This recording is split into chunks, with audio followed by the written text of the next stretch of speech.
عشاء کی نماز کے بعد امام صاحب اپنے گھر کو جا رہے تھے، تب ہی انہوں نے دیکھا کہ ایک جگہ پر ناچ گانا ہو رہا ہے اور لوگ اپنی مستی میں خوب پیسہ اڑا رہے ہیں۔ اچانک وہاں ان کی نظر مسجد کی کمیٹی کے صدر پر پڑ گئی، جو کہ گانوں کی دھن میں مگن ناچنے والیوں کے اوپر پیسے بہا رہے تھے۔ تبھی امام صاحب کے ذہن میں اچانک ایک خیال آیا اور انہوں نے ایک لڑکے کو بھیجا کہ وہ صدر صاحب کو ادھر بلا کر لے آئیں۔ وہ لڑکا جب صدر صاحب کے پاس گیا اور اسے کہا کہ وہ سامنے امام مسجد کھڑے ہیں اور آپ کو بلا رہے ہیں، تو صدر صاحب نے اس بات پر کوئی خاص توجہ نہ دی اور لڑکے کو کہہ دیا کہ امام صاحب سے کہہ دیں کہ میں صبح مسجد میں انہیں ملوں گا، ابھی میرے پاس ٹائم نہیں ہے۔ لڑکے نے جا کر امام صاحب کو بتایا کہ صدر صاحب آنے سے انکار کر رہے ہیں اور کل مسجد میں ملیں گے، لیکن اس کے باوجود امام صاحب وہیں کھڑے رہے۔ تھوڑی دیر کے بعد جب صدر صاحب کی نظر امام صاحب پر پڑی تو وہ امام صاحب کے پاس آئے اور کہنے لگے کہ آپ ابھی تک یہیں ہیں؟ امام صاحب بولے کہ جی صدر صاحب، مجھے آپ سے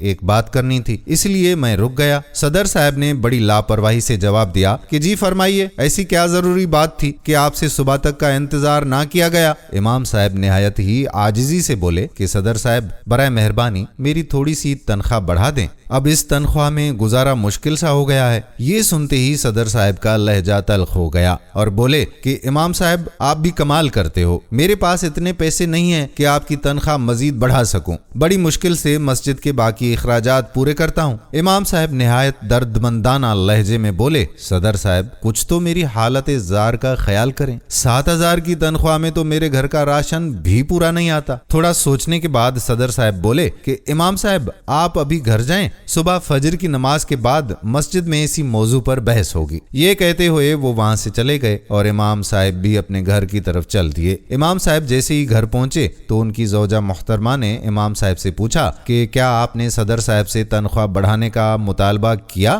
انہوں نے بتایا کہ صدر صاحب کہتے ہیں کہ ان کے پاس تنخواہ بڑھانے کے لیے پیسے نہیں ہیں۔ یہ سن کر امام صاحب کی محترمہ بہت غصہ ہو گئیں اور کہنے لگی کہ صدر صاحب کے پاس اپنی عیاشوں کے لیے پیسے ہیں مگر مسجد کے امام کے لیے نہیں ہے۔ اگلی صبح جب امام مسجد پہنچے تو نماز کے بعد صدر صاحب کھڑے ہوئے اور سب نمازیوں سے مخاطب ہو کر کہنے لگے کہ آج ہماری اس امام کے ساتھ آخری نماز تھی، اب ہم نیا امام لے کر آئیں گے۔ سب نمازی یک زبان ہو کر بولے کہ صدر صاحب، آخر ایسی بھی کیا بات ہوئی کہ آپ ہمارے ان امام صاحب کو ہٹا کر نیا امام لانے کی بات کر رہے ہیں؟ تب صدر صاحب نے رات والی بات سب کو بتائی کہ امام صاحب رات کے وقت ان کے پاس آئے اور تنخواہ بڑھانے کا مطالبہ کر رہے تھے۔ صدر صاحب سب کی رائے لیتے ہوئے بولے کہ اب آپ ہی بتائیں کہ ہمارے پاس اتنی گنجائش ہے کہ ہم امام صاحب کی تنخواہ بڑھا سکیں؟ تب ان میں سے ایک نمازی صدر صاحب کی بات کو ٹوکتے ہوئے بولے کہ صدر صاحب، آپ اپنی منصفانہ رائے سے بتائیں کہ کیا کوئی پیشہ ور اتنی کم تنخواہ میں کام کر سکتا ہے؟ اگر میں آپ سے کہوں کہ آپ اتنی تنخواہ پر کام کریں تو کیا آپ کریں گے؟ وہ مزید بولا کہ صدر صاحب،